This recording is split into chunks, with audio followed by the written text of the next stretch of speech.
ఇష్టం ధర్మం ST news కి స్వాగతం. తెలుగుదేశం పార్టీకి నేడు 43వ ఆవిర్భావ దినోత్సవ వేడుకలు. 1982 మార్చి 29న అన్న నందమూరి తారక రామారావు ఎన్టీఆర్ పార్టీని స్థాపించారు.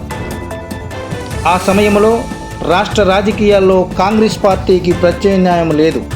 అప్పుడు ప్రజల్లో మార్పు కోరుకునే భావన పెరిగింది.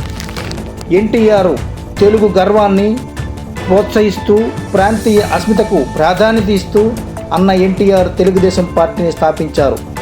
ఆ స్థాపించిన సమయంలో తెలుగువాడి ఆత్మ గౌరవాన్ని, తెలుగువాడి ఆత్మస్థైర్యాన్ని మరోసారి నందమూరి ఎన్టీ రామారావు మాటల్లో మరోసారి ఎన్నిసార్లు విన్న ఆ మాటల్లో ఉన్న తేజస్సు, ఆ మాటల్లో ఉన్న మంత్రమగ్ధం ఇప్పటికీ తెలుగువాడి గర్వం. తెలుగు మమతకు అభివాదనం. తెలుగు జాతి స్వాభినందనం. హరిజన గిరిజన దళిత వర్గాలు ఊడల్లో, అడవుల్లో, గుడిసెల్లో మగ్గిపోతూ ఉంటే చూచి భరించలేక వెనకబడిన తరగతులు ఇంకా అట్టడుగుకు తొక్కివేయబడుతుంటే సహించలేక జనాభాలో సగమున్న ఆడబడుచులు అన్యాయమవుతుంటే ఓరిని పట్టలేక రాజకీయం భ్రష్టమై, వ్యాపారాత్మకమై, దగాకోరు విధానమై ఆంధ్ర ఆత్మాభిమానం చంపుతూ ఉంటే గుండె బద్దలై మనసు విఫలమై ఓరిని పట్టలేక మీకోసం వచ్చాను.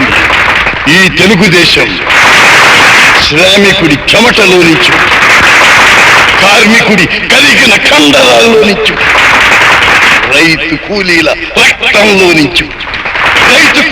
రక్తంలో నుంచి, నిరుపేదల కన్నీటిలో నుంచి, కష్టజీవుల కంటి మంటల్లో నుంచి, అన్నాస్తుల అక్రందనలో నుంచి పుట్టింది ఈ తెలుగుదేశం.